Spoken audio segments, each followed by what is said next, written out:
சிறகடிக்க ஆசை சீரியல்ல பார்த்தீங்கன்னா, இன்னைக்கான எபிசோட்ல வந்து கண்டிப்பா வந்து இந்த ரோஹிணிய வந்து பார்த்தீங்கன்னா, நம்ம வந்து ஜெயிக்க வைக்கவே கூடாது அப்படின்னு சொல்லிட்டு பார்த்தீங்கன்னா, மனோஜ் வந்து நெறைய பண்றாரு. ஆனா, அவர் பண்ற பிளான் எதுவுமே வந்து பார்த்தீங்கன்னா, ஒண்ணுமே லாய்க்கு இல்லாத மாரி சொதப்பலா தான் போகுது. ஆனா, முத்துவும், மீனாவும் இங்கே ஒரு பக்காவான ஒரு பிளான் பண்ணி எப்படியாவது பார்த்தீங்கன்னா, இந்த கேஸ்ல ஜெயிக்கணும் அப்படின்னு சொல்லிட்டு முடிவெடுத்திருக்காங்க. அதுதான் இன்னைக்கான எபிசோட்ல நம்ம பார்க்க போறோம்ங்க. இங்க பார்த்தீங்கன்னா வந்து இப்போ நம்ம கவுன்சிலிங் வந்து 2 பேரும் போயிருக்காங்க. ஆனா, அது எதுவுமே வந்து ஒத்து வரல. நீங்க கோர்ட்ல போய் பேசிக்கோங்க அப்படின்னு சொல்லிட்டு அங்க இருந்தவங்க வந்து சொன்னதுனால, மறுநாள் பார்த்தீங்கன்னா 2 பேருமே கோர்ட்டுக்கு போக வேண்டிய ஒரு சூழ்நிலை வந்துருது. ரோஹிணியும் பார்த்தீங்கன்னா கோர்ட்டுக்கு வந்திருக்காங்க. மனோஜும் வந்துடுறாரு. இங்க பார்த்தீங்கன்னா வந்து முத்துவும் வந்திருக்காரு. கேஸ் வந்து ஆரம்பிக்கிற நேரத்தில வந்து பார்த்தீங்கன்னா, முத்து வந்து சொல்றாரு, ஐயா! நான் வந்து குறுக்க பேசுறேன் அப்படின்னு சொல்லிட்டு நீங்க தப்பா நெனச்சுக்காதீங்க. நான் உங்ககிட்ட ஒரு முக்கியமான சாட்சிய கொண்டு வந்து நிறுத்தணும் அப்படின்னு நெனைக்கிறேன். அது மட்டும் இல்லாம, அந்த முக்கியமான சாட்சி சொல்ற எல்லாத்தையுமே நீங்க கேட்டுட்டு, ஒரு நல்ல முடிவா நீங்க வந்து எடுத்துக்கோங்க அப்படின்னு சொல்லும்போது, ஜட்ஜ் வந்து என்னப்பா அது? நீங்க எதுவா இருந்தாலும் இங்க வந்து பேசுங்க அப்படின்னு வந்து சொல்றாரு. உடனே வந்து முத்துவும் அங்க போய் நின்னுட்டு எல்லா விஷயத்தையுமே வந்து சொல்றாரு. இந்த மாதிரி என்ன பண்ணாலுமே சரி, இந்த ரோகிணி இந்த பார்லர் அம்மா பார்த்தீங்கன்னா, அத எப்படியாவது உடைச்சு அதுலேருந்து வெளில வரணும் அப்படின்னு தான் பார்ப்பாங்க. ஏன்னா 2 வருஷம் வரைக்கும் எங்க குடும்பத்த எந்த அளவுக்கு அவங்க பொய் பேசி ஏமாத்திருக்காங்க அப்படின்னு எங்க எல்லாருக்குமே நல்லாவே தெரியும். ஆனா உங்க யாருக்குமே அது வந்து தெரியாது அப்படிங்கிறதுனால, ஒரு பொண்ணு என்ன சொன்னாலும் சரி, அவ அழுது சொன்னாலும் சரி, அத வந்து நம்புற உலகம்யா இது. அதனால நான் யாரையுமே தப்பு சொல்லவே கிடையாது. ஆனா அந்த பொண்ணு தப்பு பண்ணியிருக்கா அப்படிங்கிற விஷயத்த நிரூபிக்கணும் அப்படிங்கிறதுக்காக தான் இப்போ நான் ஒரு முக்கியமான சாட்சிய கொண்டு வந்திருக்கேன். நீங்க அவங்கள விசாரிங்க. அவங்க என்ன சொல்றாங்க அப்படிங்கிறதையும் கேட்டுட்டு நீங்களே ஒரு நல்ல முடிவா எடுங்க. அப்படின்னு முத்து வந்து ஜட்ஜ் கிட்ட சொல்லும்போது, "யாருப்பா அந்த முக்கியமான சாட்சி?" அப்படின்னு கேட்குறாங்க. அது வேற யாரும் இல்ல. பார்லர் அம்மாவோட பையன் தான் அப்படின்னு சொல்லும்போது, இத கேட்ட ரோகிணி, "முத்து, எதுக்கு இப்போ என் பையனெல்லாம் வந்து தேவையில்லாம இந்த கேஸ்ல இழுத்துட்டு வரீங்க? இதுக்கும் அவனுக்கும் எந்த சம்மந்தம் இருக்கு?" அப்படின்னு வந்து கேட்கும்போது, இதை கேட்ட ஜட்ஜு, "இங்கே பாருங்கம்மா, கேஸ் அப்படின்னு சொல்லிட்டு வந்துருச்சு அப்படின்னா, குடும்பத்தில இருக்கிற எல்லாரையுமே விசாரணை பண்ணி தான் ஆகணும். அதுதான் ரூல்ஸ். நீங்க அந்த பையன கூப்பிட்டு வாங்க." அப்படின்னு சொல்லிட்டு முத்துவ பார்த்து சொல்லும்போது, உடனே வெளியில இருந்த மீனா பார்த்தீங்கன்னா, கிரிஷ வந்து கூட்டிட்டு வராரு. உள்ள வந்தோனே அத பார்த்த ரோஹிணி பார்த்தீங்கன்னா, எதுக்காக இவன் வந்து எல்லாரும் இவங்க கூப்பிட்டா வந்துடுறாங்க. எத்தன தடவ சொன்னாலும் இவன் கேட்கவே மாட்டேங்கிறா. இவன ஸ்கூலுக்கு தானே அம்மா கூட்டிட்டு போறேன்னு சொல்லியிருந்தாங்க. எப்படி இவன் இங்க வந்தா? அப்படின்னு சொல்லிட்டு வந்து பார்த்துட்டே இருந்துட்டு, பக்கத்துல வந்தோனே ரோஹிணி பார்த்தீங்கன்னா வந்து கிரிஷ பார்த்து, "கிரிஷ், எதுக்காக நீ இங்க வந்த? உன்ன யாரு இங்க வர சொன்னது?" அப்படின்னு கேட்கும்போது, இத பார்த்த ஜட்ஜ், "இங்க பாருங்கம்மா, இப்படிலாம் நீங்க கோர்ட்ல வந்து ஒரு பையன வந்து திட்டக்கூடாது. அவங்க சாட்சிய தான் கூட்டிட்டு வந்திருக்காங்க. அத விசாரிக்க வேண்டியது எங்க பொறுப்பு. உங்க வாதத்த நீங்க சொல்லிட்டீங்கல்ல, பேசாம நீங்க அமைதியா நில்லுங்க." அப்படின்னு ஜட்ஜும் வந்து சொல்லிறாரு. இங்க உடனே கிரிஷ பார்த்து, "இங்க பாருப்பா தம்பி, இங்க நிக்கிறது யாரு?" அப்படின்னு கேட்குறாங்க. "இவங்க தான் எங்க அம்மா." அப்படின்னு கிரிஷும் சொல்ல, "இங்க பாருப்பா, இவங்க என்னென்ன பண்ணியிருக்காங்க அப்படின்னு சொல்லிட்டு உனக்கு உண்மைகள் தெரிஞ்சிருக்கும் இல்லையா? அத எதுவா இருந்தாலும் நீ இந்த கோர்ட்ல வந்து சொல்லுப்பா. யார பத்தியும் நீ இங்க பயப்பட வேண்டாம். உனக்கு என்ன உண்மை தெரியுமோ அத மட்டும் நீ இங்க சொன்னாலே போதும்." அப்படின்னு சொல்லிட்டு ஜட்ஜ் வந்து பார்த்தீங்கன்னா, கிரிஷ் கிட்ட வந்து ரொம்பவே பணிவா வந்து பேசிக்கிட்டு இருக்காரு. அதுக்கப்புறம் ஜட்ஜ் பார்த்தீங்கன்னா, கிரிஷ பார்த்து, "இங்க பாருப்பா, யாராவது உன்ன இந்த மாரிலாம் பேசணும் அப்படின்னு சொல்லிட்டு கம்பல் பண்ணி கூட்டிட்டு வந்திருக்காங்களா?" அப்படின்னு கேட்கும்போது, "இல்ல அப்படிலாம் ஒண்ணும் இல்ல." அப்படின்னு சொல்றாரு. "சரிப்பா, இங்க இருக்கிறவங்க உங்க அம்மா தான் அப்படின்னா, இவங்க என்ன பண்ணியிருக்காங்க? எதுக்காக இவங்க பொய் சொன்னாங்கன்னு உனக்கு தெரியுமாப்பா?" அப்படின்னு கேட்கும்போது, "தெரியும் அங்கிள் எனக்கு." அப்படின்னு சொல்றாரு. "என்னப்பா உண்மை தெரியும்? உனக்கு தெரிஞ்சத சொல்றியா?" அப்படின்னு வந்து ஜட்ஜ் கேட்குறாரு. "அ எங்க அம்மா வந்து அ மனோஜ் அங்கிள வந்து கல்யாணம் பண்ணிக்கிட்டாரு. ஆனா, அப்போலேருந்தே எங்க அம்மா ரொம்ப வந்து பொய் சொல்லிட்டே இருந்திருக்காங்க. எனக்கு அது கொஞ்ச நாளைக்கு முன்னாடி தான் தெரியும். அம்மா வந்து இதுக்கு முன்னாடி வந்து என்ன சித்தி அப்படின்னு சொல்லிட்டு தான் நான் வந்து கூப்பிட்டுக்கிட்டு இருந்தேன். இப்போ கொஞ்ச நாள் முன்னாடி நான் வந்து இங்க வந்ததுக்கப்புறம் தான், இவங்க எங்க அம்மா அப்படிங்கிறதே எனக்கு வந்து தெரியும். பாட்டி வந்து என்கிட்ட எந்த உண்மையும் வந்து சொல்லவே இல்ல.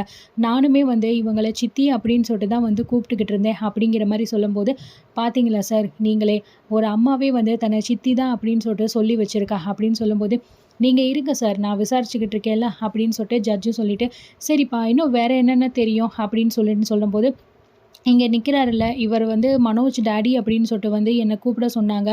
"நீ வந்து எங்க வீட்டுக்கு வந்துட்ட அப்படின்னா, நீ என்ன அம்மான்னு கூப்பிடக்கூடாது. ஆன்டி அப்படின்னு சொல்லிட்டு தான் வந்து கூப்பிடணும்." அப்படின்னு சொன்னாங்க. அப்படி நான் அம்மான்னு கூப்பிட்டேன்னா, யாருக்காவது உண்மை தெரிஞ்சிரும் அப்படின்னு சொல்லிட்டு என்கிட்ட சொல்லியிருந்தாங்க. அம்மா சொன்னதுனால தான் நானும் வந்து அவங்கள ஆன்டி அப்படின்னு சொல்லிட்டு கூப்பிட்டுக்கிட்டு இருந்தேன். அதுக்கப்புறம் அவங்களே பார்த்தீங்கன்னா, இது மனோஜ் அங்கிள வந்து டாடி அப்படின்னு சொல்லிட்டு கூப்பிட சொன்னாங்க. "அவங்க கூடயே இருக்கணும். அவங்கள உனக்கு ரொம்ப பிடிக்கணும் அப்படின்னு நீ அந்த மாரி நடந்துக்கோ." அப்படிலாம் சொன்னாங்க. நானும் நடந்துக்கிட்டேன். ஆனா மனோஜ் அங்கிளுக்கு என்ன சுத்தமா புடிக்கவே இல்ல. ஆனா முத்து அங்கிளும், மீனா ஆன்ட்டியும் வந்து எனக்கு ரொம்ப பிடிக்கும். அவங்க கூட நான் இருக்கணும்னு ஆசைப்படுறேன் அப்படிங்கிற மாரி வந்து சொல்லும்போது, "சரிப்பா வேற என்னென்ன உண்மைலாம் உனக்கு தெரியும்? இந்த உண்மைலாம் உனக்கு எப்படி தெரிஞ்சுதுப்பா?" அப்படின்னு சொல்லும்போது, கொஞ்ச நாளைக்கு முன்னாடி தான் இந்த மாரி அம்மாவ வந்து முத்து, மீனா ஆன்ட்டி இருக்கிற வீட்ல இருந்து தொரத்தி விட்டாங்க.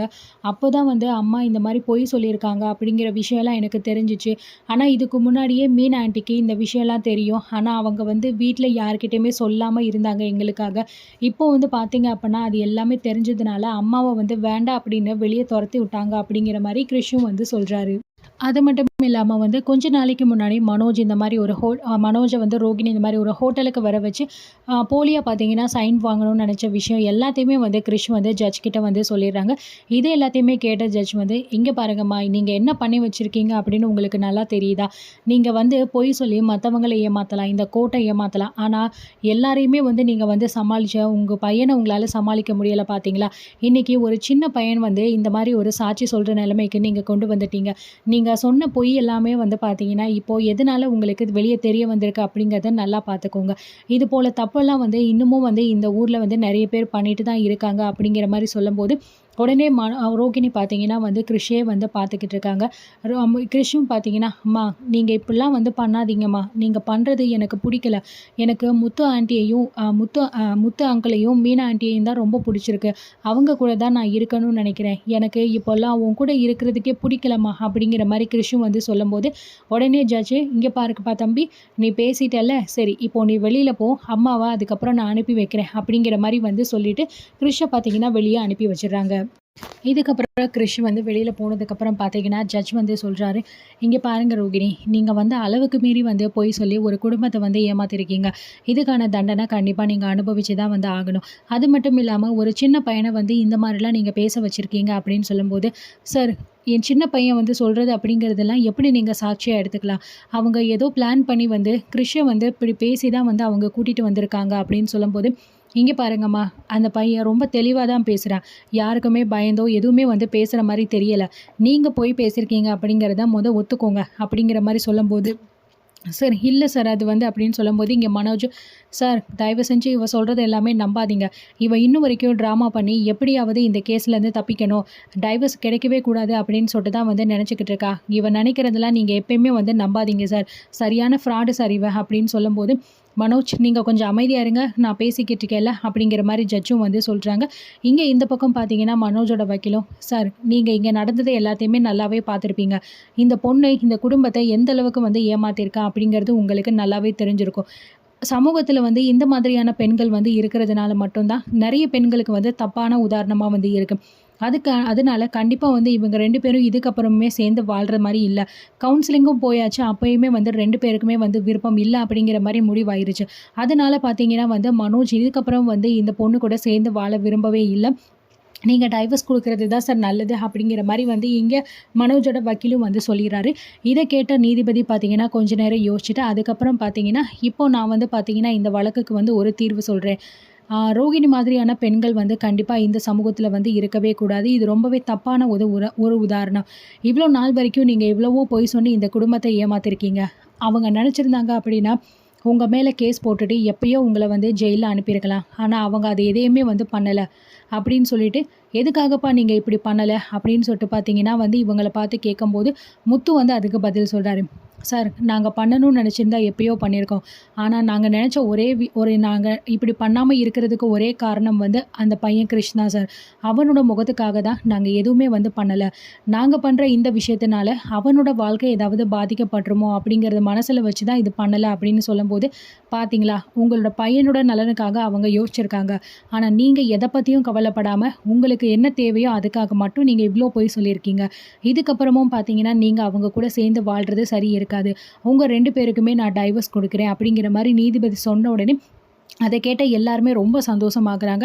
இங்க ரோகிணி பார்த்தீங்கன்னா, "சார் சார் ப்ளீஸ் சார் அப்படி மட்டும் சொல்லிறாதீங்க சார். மனோஜ் இல்லாம என்னால கண்டிப்பா வாழவே முடியாது சார்." அப்படின்னு சொல்லும்போது, "இங்க பாருங்கம்மா, ஒரு குடும்பத்த நீங்க இவ்ளோ நாள் ஏமாத்தியிருக்கீங்க. அதுக்காக உங்களுக்கு இந்த குடும்பத்திலேருந்து எந்த ஜீவனாம்சமும் வந்து குடுக்கவே முடியாது. அது மட்டும் இல்லாம நீங்க 2 பேரும் சேர்ந்து வாழவும் வேண்டாம்." அப்படின்னு சொல்லிட்டு டைவர்ஸ் வந்து குடுத்துடுறாங்க. அதுக்கப்புறம் வெளியில வந்தவுடனே பார்த்தீங்கன்னா, எல்லாருமே ரொம்ப சந்தோஷமா இருக்கும்போது, இங்க பார்த்தீங்கன்னா ரோஹிணி வந்து எல்லார் முன்னாடியும் வந்து நின்னு, ஓய் நீங்கள் நினச்சத சாதிச்சிட்டிங்கல்ல, என்கிட்ட இருந்து மனோஜை நீங்கள் பிரிச்சுட்டீங்கல்ல, இதுக்கப்புறம் மனோஜோட வாழ்க்கை எப்படி இருக்கும் அப்படிங்கிறத நீங்கள் வெயிட் பண்ணி பாருங்க அப்படின்னு சொல்லிட்டு கோவமா சொல்லிட்டு ரோஹிணி கிளம்பிடுறா.